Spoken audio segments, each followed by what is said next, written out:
எதிர்காலம் வரும், என் கடமை வரும், இந்த கூட்டத்தின் ஆட்டத்தை ஒழிப்பேன்.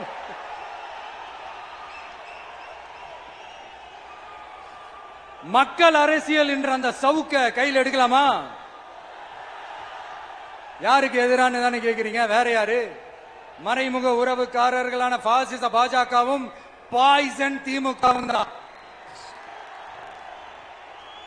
மாண்புமிகு பிரதமர் நரேந்திர மோடிஜி அவர்களே, 3வது முறையா ஒன்றியத்தோட ஆட்சி அதிகாரத்தை நீங்க தானே கையில் வச்சிருக்கிறீங்க. இல்ல நாங்க தெரியாம தான் கேட்கிறோம். நீங்க ஆட்சிக்கு வந்தது ஒட்டுமொத்த மக்களுக்கும் நல்லது செய்யவா, இல்ல நம்மளுடைய இந்த இஸ்லாமிய நண்பர்களுக்கும் இஸ்லாமிய தோழர்களுக்கும் எதிராக சதி செய்யவா?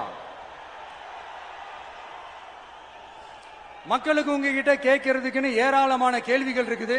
அதனால அவங்க சார்பா அவங்கள ஒருத்தனா அவங்களோட ஒரு உண்மையான ஒரு பிரதிநிதியா உங்ககிட்ட சில கேள்விகள் கேட்கணும். மிஸ்டர் பிரைம் மினிஸ்டர் அவர்களே,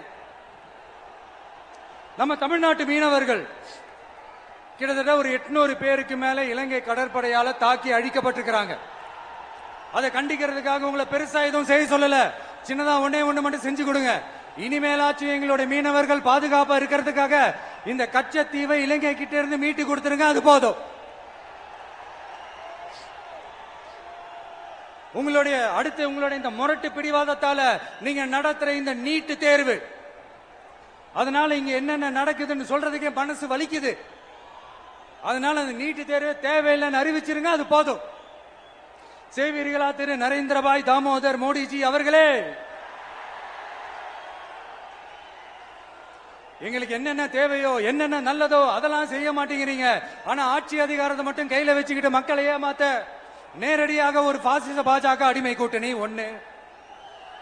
அடுத்து உங்களோட இந்த மைனாரிட்டி ஆட்சியை ஓட்டுறதுக்காக மறைமுகமாக RSS அடிமை குடும்பம்னு இன்னொரு கூட்டணி. இப்படி மக்கள் சக்தியே இல்லாத இந்த ஊழல் கட்சிகளை மிரட்டி அடிபணிய வச்சு 2029 வரைக்கும் சொகுசு பயணம் போயிடலாம்னு திட்டம் தீட்டி வச்சிருக்கிறீங்க. அதானே ஜி? என்ன ஜி? ஒண்ணு மட்டும் சொல்றேன், தெரிஞ்சுக்கங்க.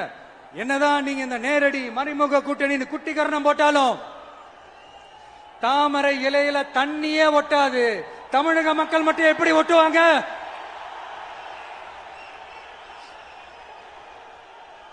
இங்க ஒரு MP சீட்டு கூட தரலன்றதுக்காக தமிழ்நாட்டுக்கும் தமிழ்நாட்டு மக்களுக்கும் எதுவுமே செய்யாம ஓரவஞ்சனை செய்யுது இந்த ஒன்றிய பாஜக அரசு. சங்கம் வச்சு தமிழ் வளர்த்த மண் இந்த மதுரை மண். அதனால இங்க அந்த கீழடியில கிடைச்ச ஆதாரங்களை எல்லாம் மறைச்சிட்டு எங்க நாகரிகத்தையும் எங்க வரலாறையும் அழிக்கிறதுக்காக உள்ளடி வேலை செய்யலாம்னு நினைக்கிறீங்க.